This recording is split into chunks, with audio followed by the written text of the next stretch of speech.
Good evening. It's April 30th, the year of the coronavirus. I live in Missouri. My county is shut down, whether my state is or not. Our county commission closed all the non essential businesses before the statewide shutdown was announced. And we're living in a country which is moving much slower than it used to, and on a world that's moving much slower than it used to. And as a result, virtually all the global ecosystems are looking better, and the closer they are to big concentrations of humans, the more better they look. People are seeing mountains, that they haven't seen in a generation, and so forth and so on. Everyone knows that. And Michael Moore has just released a video which I haven't watched. I don't like Michael Moore. I enjoyed Roger and Me, but he and I have parted ways long since. But the biggest reason I haven't watched it is because it takes a position which I find objectionable. And that is the position that there are too many people. And it is a widely held position. And I find it objectionable for both practical and ethical reasons. And the practical reason is, unless you're volunteering to leave, then don't talk about there being too many people, because nobody else is going to leave on your say-so. Okay, so we have a real serious problem. We call it climate change, and the climate is changing, so let's just call it that for now. And we have another real serious problem right now, which is the coronavirus pandemic. I contend that there's a cause and effect relationship, that the same things that created climate change created the coronavirus, but I will freely admit that that's pretty loose. I can't make any kind of a strong case for it, except the one that I object to when people use it on me, and that is they both happened at the same time. Okay, but I'm reasonably certain that I can prove that without jet planes, just that one thing, without jet planes and global jet traffic, it would not be a global pandemic yet. It would have gotten there, probably, but it would have taken it a long time. If it takes it 3 weeks to manifest itself, and you're sailing from China to here, or you're doing business over the radio, then it's not going to go. I mean, like this thing, it hides for 2 to 3 weeks, and by the time the 2 to 3 weeks of hiding was up, Chinese people had been in every major city of the world, and people from all those cities had been in all the other major cities of the world. That's how we live. And that's how the pandemic spread, and everyone knows it. There's no dispute. And it's obvious to anyone who looks that the first place it was visible was the centers of global commerce, because that's why people fly around. That's the big number one reason, is to make money. And so this pandemic was spread by high-speed lifestyle, and the virus, that's another issue. I contend that the virus came out of a severely degraded ecosystem, and that had we not severely degraded the ecosystem, we wouldn't be looking at the same evolutionary pressures that we are now. So, and evolution hasn't stopped. We look at things that are dying off and we say they can't evolve fast enough. Those things, that's not how it works. That's a whole different question. things are still evolving every day. You know, the ones that have babies, they made it. And the uh, we're a we're a large, tightly concentrated, readily available energy source. Something's going to evolve to eat it. But as to whether there are too many of us for the world, I say no, there are not. Uh, I believe that the potential productivity of planet Earth has not been tapped, has not been attained. I believe that if we chose to, with our science and with our cleverness, that we could drastically increase the productivity of virtually every square foot that we occupy on the earth. We make false measures. We choose a thing and we measure by it. And our culture measures based on speed units. The thing that we're trying to conserve at all costs, at all times, is the man hour. And everything is measured by how many we can make per man hour. And in order to do that, we've built what we have. And we have climate change, and we have the coronavirus, and we have mass extinction. Um, we have spreading desertification. And the theory that there's too many people is that the earth as we have damaged it can barely support this many of us, although even that's questionable. I mean, in the first place, we know from the UN reports that some 2 billion people on earth are overweight or obese and suffer medical uh, injury. So that's too many calories. People are consuming more calories than they're burning. And so that's an overage of food. And about 875,000, according to the UN, a year and a half ago, so it's not real crazy numbers, um, are underfed or starving. So actually, we have over twice as many obese people as we have hungry people. You know, our only problem now, even with the degraded ecosystem on which we live, is maldistribution. And there's no way that there's no possible piece of arithmetic you can do to make that look any other way. Roughly a quarter of all the food we produce is wasted.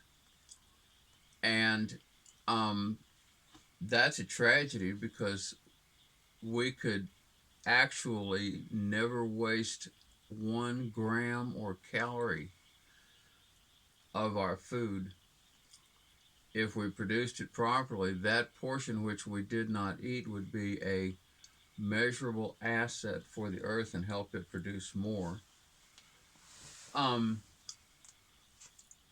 we know it is scientifically known that multi-layer perennial agriculture can produce both more calories per acre and also more nourishment per acre than conventional agriculture. So we know the technology required to um, feed more of us than there are now. And we've already seen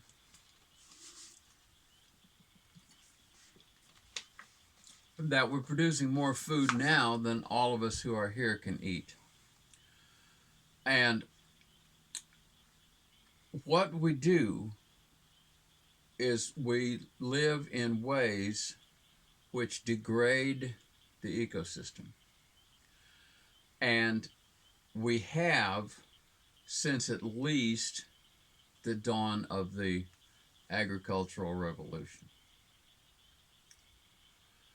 There are a lot more of us here now than there were then. And if we are to have a decent life, which I believe is possible, all of us and more,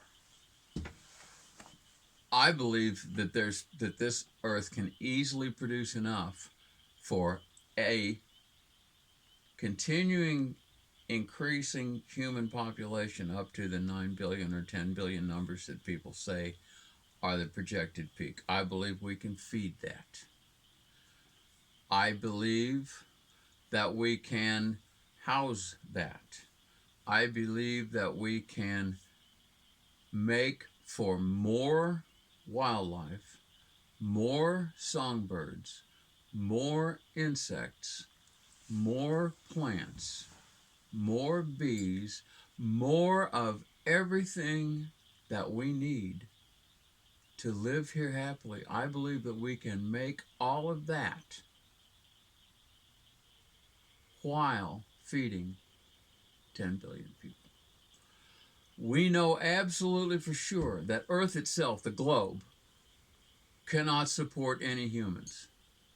Take off the biome, leave just the rock with the fire in its belly and the water and stuff. But take off the biome, not one human being could live. Okay, so we know that the globe, the part of the globe that exists without the biology, we know that that can't support any humans.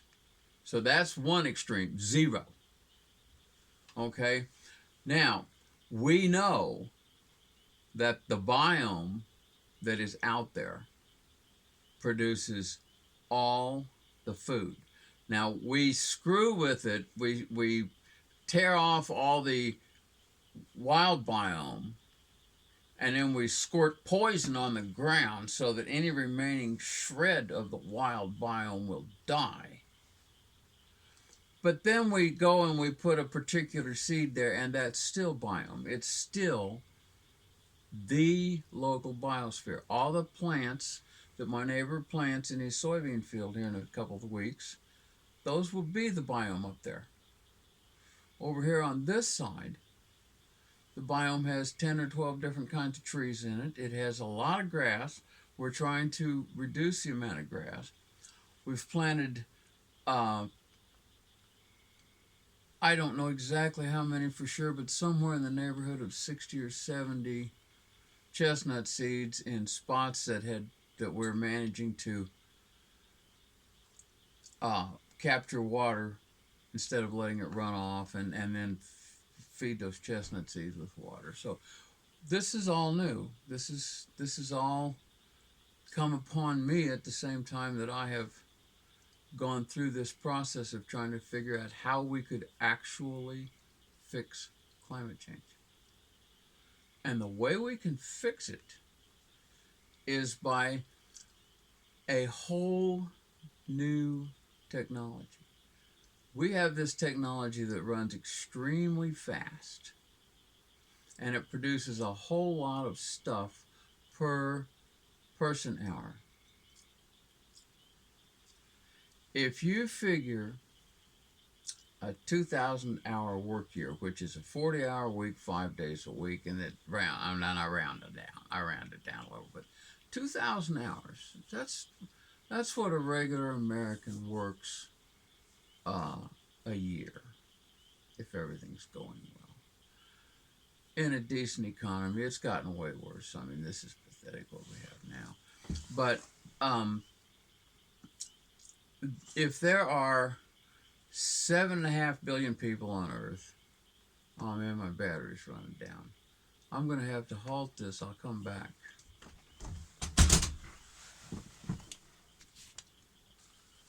Okay, where was I? 2,000 work hours a year. 7.5 billion people. If 3 billion of those people are of an age and ability to do any kind of small physical work. They don't have to be very smart. That's what is, you know, 3 billion, 2 billion times 2,000. I don't know.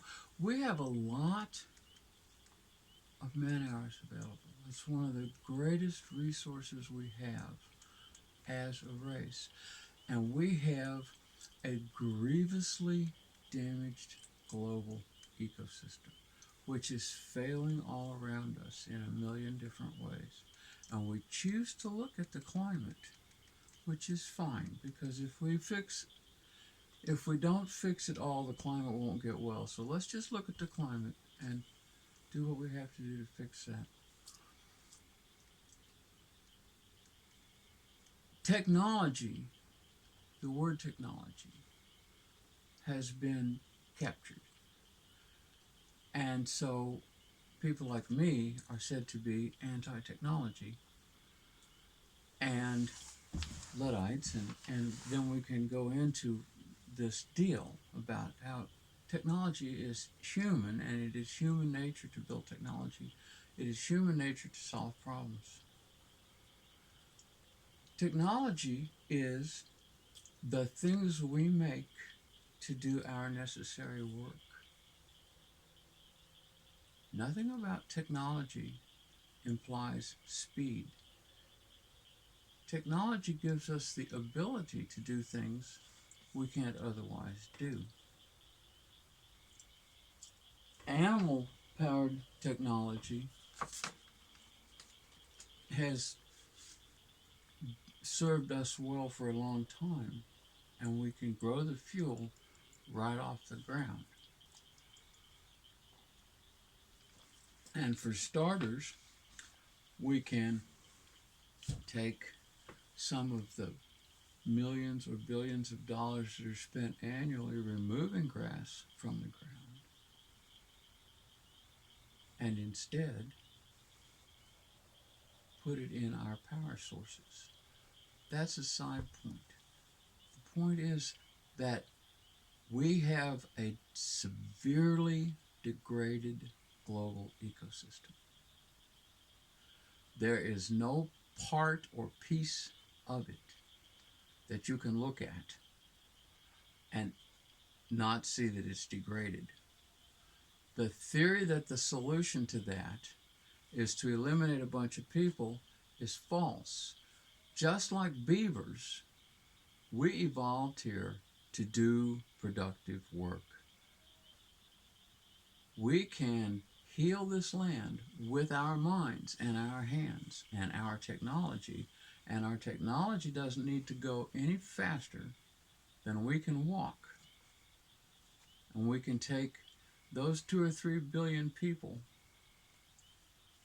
globally, and we can distribute them out over the currently mismanaged, mishandled, dying, rotting, washing away, eroding, corroding portions of the country which are bleeding carbon into the atmosphere, and we can provide them the wherewithal to get started healing a piece of land.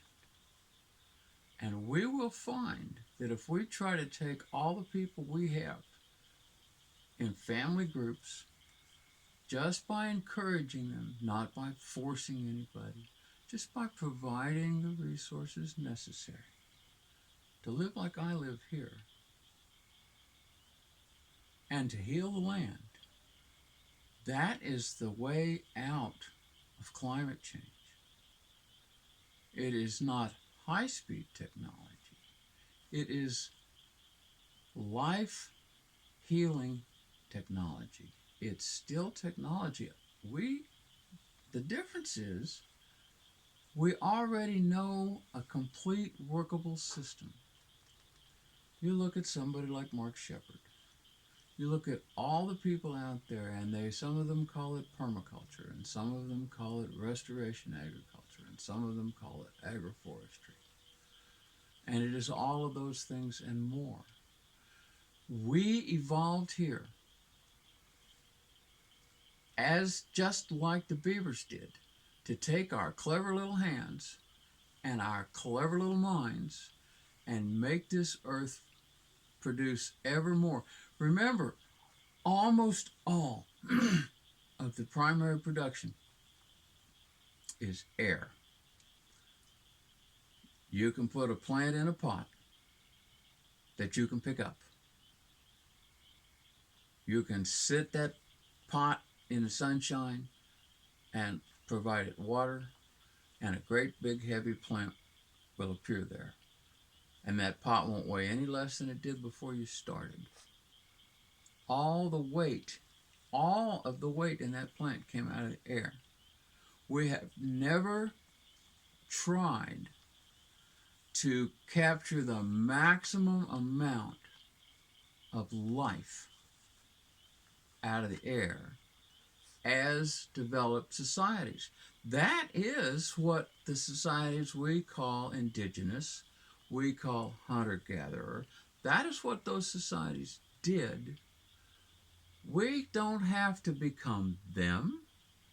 We don't have to forget how to make vaccines. We don't have to forget how to write plays. We don't have to forget how to be the best of ourselves. And we don't have to all die off in a stupid pandemic. But what we have to do is take our wisdom and our intelligence and heal our land. And each family who wishes to have a piece of earth to work upon and to heal, to plant perennials on, to capture food value out of the atmosphere, to sell it, to eat it, to do with it what they want. Every family who wants to do that needs to have that opportunity provided for them by government or by something. And if we watch, we can see it work. Just like right now today, we can see the pandemic slowdown working. I heard Al Gore on the radio last week, and he was talking about all this renewable energy that had been installed and how renewable energy was now cheaper than all that other energy, and we have renewable energy. Hey Al, carbon emissions are still going up. Your renewable energy is not working. The more you put in, the higher the carbon emissions get. I'm not saying there's a cause and effect relationship. I'm just saying you need a cause and effect relationship. Slowing down for the coronavirus has a cause and effect relationship. You can see it. All the people are still here. There aren't too many people. It's like the food. They're maldistributed and misused. The atmosphere of this earth has so much carbon in it right now from all our recent screw-ups. And that is where all this food I'm talking about has to come from. It has to come from the air, and a lot of it has to be made out of carbon. And if we got all the people who we could possibly persuade to do it out on the land, working in small patches, we don't need to buy them a bunch of tractors. We can just give everybody a couple of donkeys or a couple of cows or a horse or whatever. But walking domestic animals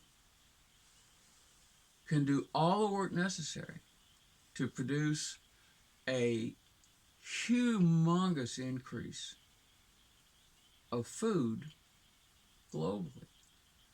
One of the reasons is because we can turn those deserts around and start whittling away at them. We know what's wrong there is water mismanagement. We have to manage these resources to support us instead of talking about, well, we've really screwed up the resource, so now there's too many of us. I find that to be a totally unacceptable solution by any means that you care to measure. Thank you for coming along. This got longer than I expected. Thank you.